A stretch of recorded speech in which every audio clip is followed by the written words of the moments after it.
तो दोस्तों आपका क्या आंसर है, आप लोग जवाब दीजिए इसका। ठीक है, मैं आपके लिए सारी चीज़ें एक्सप्लेन करूंगा इसके साथ साथ। देखिए सबसे पहले बात कर लेते हैं यहाँ पे, सॉरी यहाँ पे हार्टबर्न डिजीज़ के बारे में बात कर लेते हैं। ठीक है, क्या होगा इसका जो आंसर है वो क्या है, आप लोग कमेंट करके बताइए।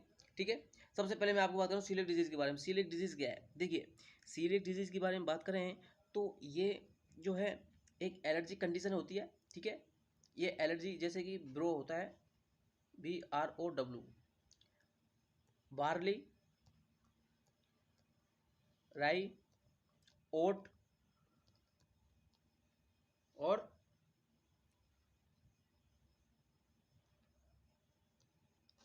वीट। ठीक है, तो इनकी वजह से जो डिजीज़ देखने को मिलती है, ठीक है, वो होती है सीलिएक डिजीज़। इंटरसेप्शन क्या होता है, इंटरसेप्शन देखिए इसमें क्या है, आपको इसका स्पेशल क्वेश्चन पूछा जाता है, करंट जेली लाइक स्टूल। ठीक है, स्पेशल क्वेश्चन पूछा जाता है दोस्तों इंटरसेप्शन से। नेक्स्ट है आपका एब्डोमिनल बाल डिफेक्ट। एब्डोमिनल की कहीं से भी बाल में डिफेक्ट आ जाता है उसको एब्डोमिनल बाल डिफेक्ट बोला जाता है। ठीक है, तो इस तरीके से क्वेश्चन पूछे जाते हैं। देखिए मैं आपके लिए ज़्यादा ऐसा भी नहीं है कि बहुत ज़्यादा टाइम लगेगा, लेकिन आपके लिए जो क्वेश्चन यहाँ से बना जाता है, देखिए हस्बैंड डिजीज में क्वेश्चन आता है कि मेक्यूनियम पास नहीं हो रहा है, तो इसका जो करेक्ट आंसर होगा वो ए होगा। लेकिन सीलिएक डिजीज़ का आंसर कहाँ से आता है, सीलिएक डिजीज़ कौन कौन जो है, सीलिएक डिजीज़ के इंडिकेशन और कॉन्ट्रा इंडिकेटर क्या होते हैं, सीलिएक डिजीज़ में कौन कौन सी डाइट नहीं देते हैं, तो डाइट कौन सी नहीं देते हैं, ये ब्रो डाइट नहीं देते हैं, यहाँ से क्वेश्चन पूछ लिया जाता है आपसे। ठीक है ब्रो, ठीक है, इसको आप याद रखिए। दूसरी बात इंटरसेप्शन में क्या है, इंटरसेप्शन क्या होता है, इंटरसेप्शन जो है इसमें टेलीस्कोपिंग हो जाती है। किसकी, मोस्ट कॉमन जो होता है इसका जो इल्यूसेकल जो होता है इंटरसेप्शन, इसमें करंट जेली लाइक स्टूल देखा जाता है। ये मोस्ट इंपोर्टेंट क्वेश्चन यहाँ पे बना जाता है। और ये जो उसकी मोस्ट कॉमन साइड होती है इंटरसेप्शन, इसमें जो है इंटेस्टाइन आपस में धस जाती है, जैसे कि ये टेलीस्कोपिंग हो जाती है। टेलीस्कोपिंग का मतलब होता है जैसे ये एक पाइप है, इसके अंदर दूसरी पाइप धस जाती है, ऐसे करके टेलीस्कोपिंग हो जाती है, तो इसी को जो है इंटरसेप्शन कहते हैं।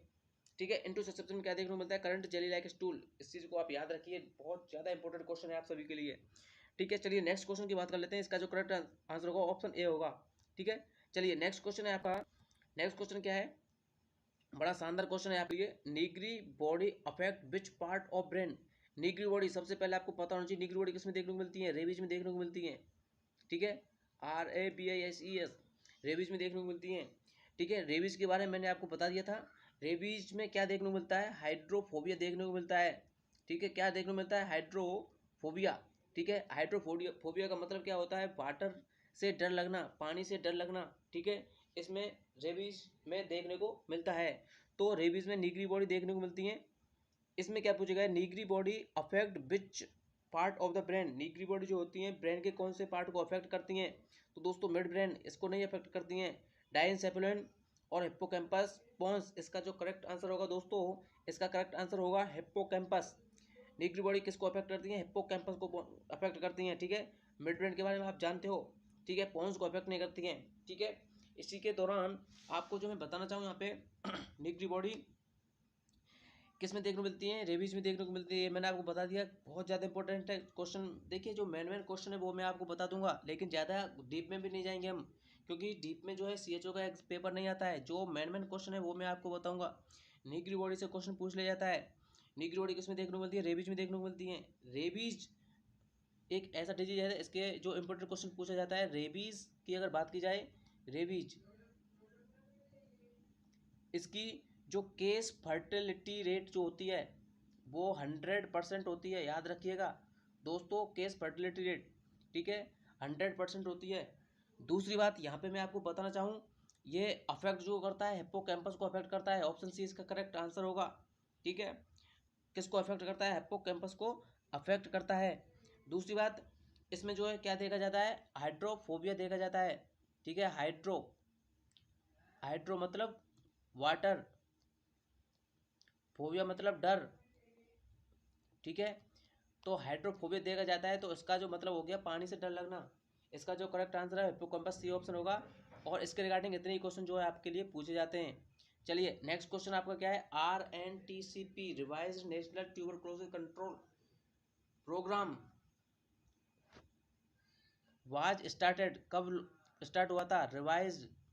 एक होता है दोस्तों N T C P, sorry,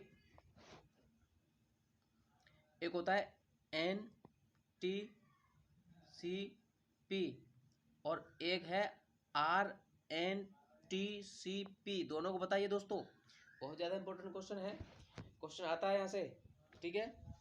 तो क्या है इसमें?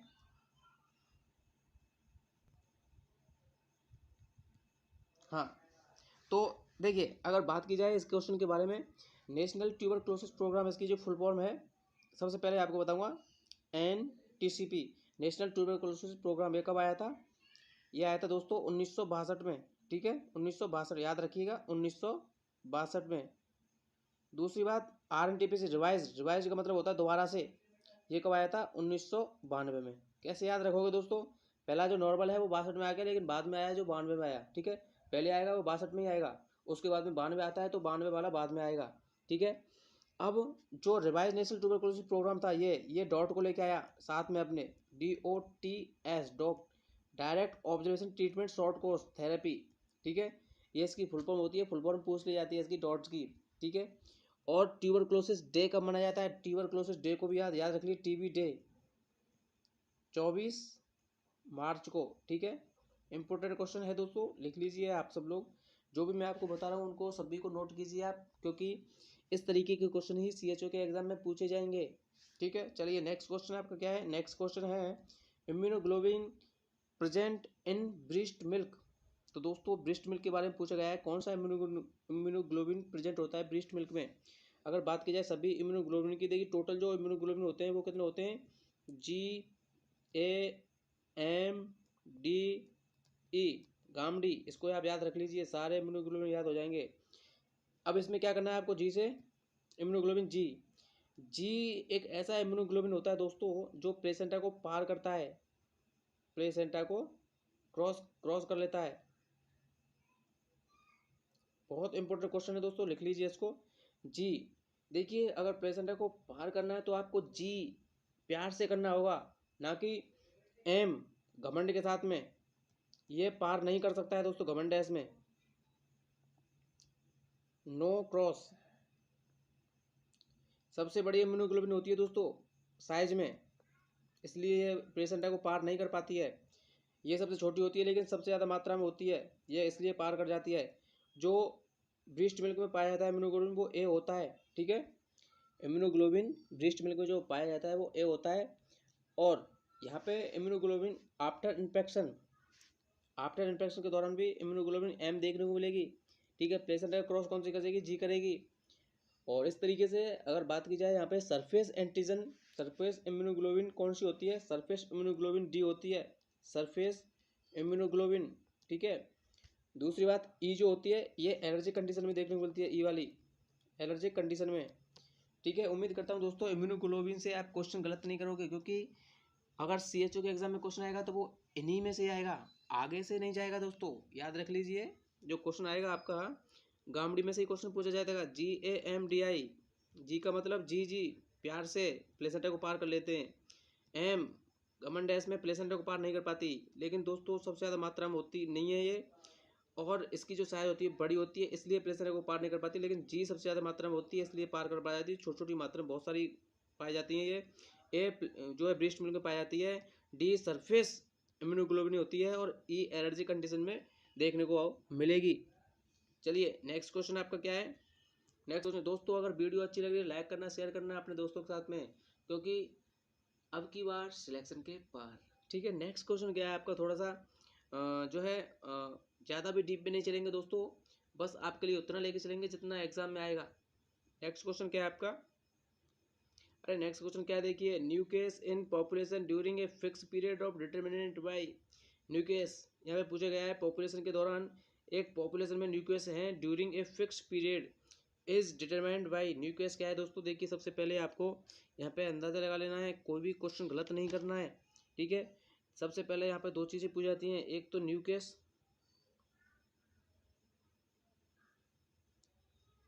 एक होता है ओल्ड केस। एक होती है न्यूक्लियस प्लस ओल्ड। तो दोस्तों प्रिवलेंस की बात करें, प्रिवलेंस एक होती है प्रिवलेंस और एक होती है इंसिडेंस।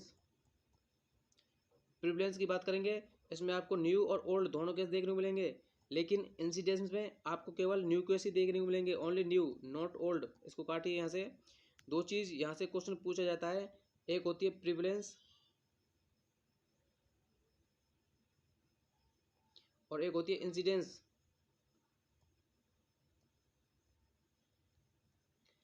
प्रिवलेंस में ओल्ड प्लस न्यू केस देखने को मिलते हैं, जबकि इंसिडेंस में ओनली न्यू केस देखने को मिलेंगे। क्या? न्यू केस देखने को मिलेंगे। दोस्तों इंपॉर्टेंट चीज़ है, इनमें से एक क्वेश्चन पूछ लिया जाता है, इनको नोट कर लीजिए आप। तो यहाँ पे क्या पूछा गया है आपके लिए, जो क्वेश्चन है इसमें new case in population during fix period is determined by.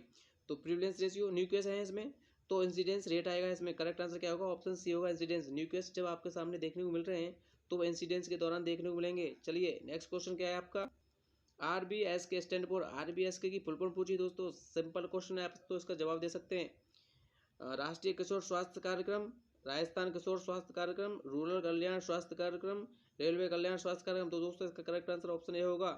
ऐसे क्वेश्चन में गलती नहीं करनी है, इन क्वेश्चनों को आपको याद रखना है, इसकी कोई ट्रिक नहीं है दोस्तों। फुल फॉर्म तो फुल फॉर्म ही होती है, इसको आप याद रख लीजिए।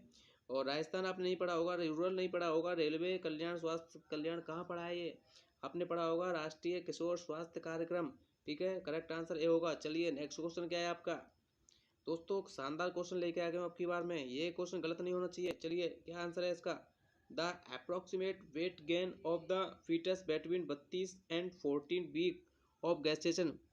यहाँ पे पूछा गया है अप्रोक्सीमेट वेट गेन, यानी कि 32 से 40 वीक के दौरान लगभग कितना वेट जो है पर डे के दौरान बेबी में बढ़ता है। दोस्तों काफ़ी शानदार क्वेश्चन है। चलिए अगर बात की जाए, इसका जो करेक्ट आंसर होगा वो 25 ग्राम पर डे होगा। 32 से 40 वीक के दौरान अगर बेबी का वेट बढ़ रहा है तो वो 25 ग्राम पर डे के हिसाब से होता है। ठीक है, दूसरी बात यहाँ पे बेबी का सबसे ज़्यादा वेट कौन से ट्राइमेस्टर में होता है, बेबी का सबसे ज़्यादा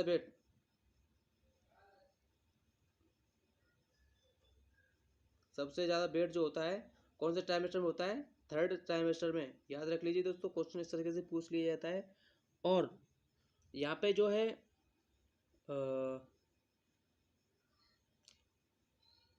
बेबी का तो थर्ड ट्राइमेस्टर में बढ़ता है, लेकिन जो मदर होती है उसका भी वेट बढ़ता है। आप सबको पता है मदर का किस तरीके से बढ़ता है दोस्तों, 1+5+5 सेकेंड ट्राइमेस्टर में सबसे ज़्यादा मदर का देखने को मिलता है। टोटल जो वेट बढ़ता है मदर का 11 kg बढ़ता है प्रेगनेंसी के दौरान। क्वेश्चन आता है दोस्तों, 11 kg वेट बढ़ता है, उसके दौरान ही उसकी जो है एनर्जी भी बढ़ जाती है, एनर्जी बढ़ती है। एनर्जी के लिए, एनर्जी बढ़ाने के लिए उसकी जो डाइट में इम्प्रूवमेंट किया जाता है, जैसे कैलोरी, प्रोटीन और कैल्शियम, ये सभी चीज़ें बढ़ा दी जाती हैं। कितनी कितनी दी जाती हैं ये मैं आपको अगले क्वेश्चन में बताऊंगा। जिस तरीके से क्वेश्चन आएंगे उसी तरीके से आपको सारे क्वेश्चन बता दिए जाएंगे।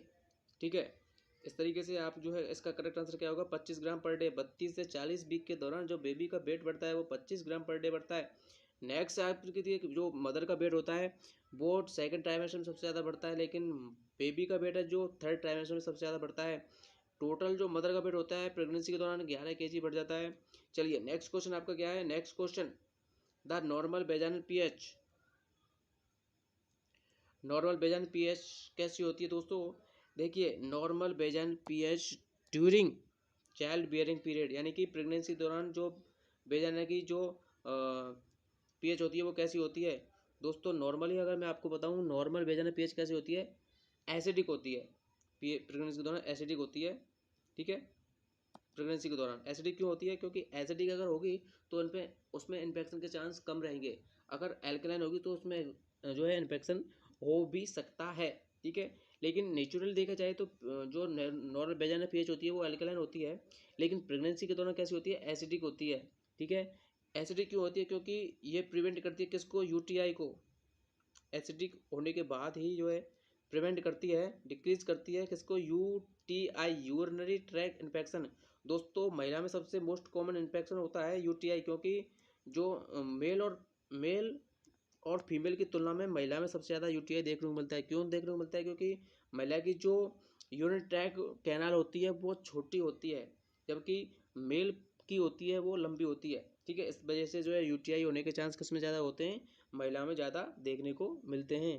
तो दोस्तों उम्मीद करता हूँ आज के सेशन में आपने बहुत ही शानदार क्वेश्चनों का जवाब दिया है और बड़े ही शानदार तरीके से आपने जो है क्लास को देखा है। तो दोस्तों अगर आपको क्लास अच्छी लगी है तो प्लीज़ लाइक ज़रूर करें, शेयर करें, ताकि मेरा कॉन्फिडेंस बढ़े और मैं आपके लिए शानदार क्वेश्चन लेके आऊँ और इसी तरीके से आपके लिए एक्सप्लेन भी करूँ अब की बार यूपीसीएचओ पार। तो दोस्तों अगर ये वीडियो देखते रहेंगे आप तो मैं बता रहा हूँ आपको यूपीसीएचओ पार हो जाएगा और आप जो जितने भी क्वेश्चन निकालेंगे वो आपके लिए बेनिफिट ही रहेगा। आप अपनी स्टडी कंटिन्यूस रखिए, देखिए क्वेश्चन की जाए, रिवीजन किया जाए, वो आप यहाँ पे लीजिए और एक बार सिस्टम तैयार होने के बाद में मैं आपके लिए लाइव क्लास भी स्टार्ट कर दूँगा। अभी मैं आपके लिए ऑफलाइन ही करा रहा हूँ क्योंकि स्टूडेंट्स जुड़ेंगे उसी तरीके से मैं आपके लिए क्लास लाइव कर दूँगा। जैसे ही लाइव क्लास करेंगे दोस्तों लंका लगा देंगे, ध्यान रखिएगा। क्वेश्चनों की लंका लगा देंगे तो वो शानदार शानदार क्वेश्चन आएंगे, कॉन्सेप्ट निकल के आएंगे, आप कल्पना भी नहीं कर सकते। ठीक है, तो आज के सेशन में इतने ही क्वेश्चन हम आपके लिए लेके आएंगे। जैसे ही आप प्यार दोगे उतना ही ज़्यादा कॉन्फिडेंस और जो कॉन्सेप्ट निकल के आएंगे बाहर। ठीक है, तो आज के सेशन में इतना ही चलेंगे दोस्तों। नेक्स्ट क्वेश्चन जो है आपका कल लेके आते हैं। धन्यवाद फ्रेंड्स, जय हिंद, जय भारत।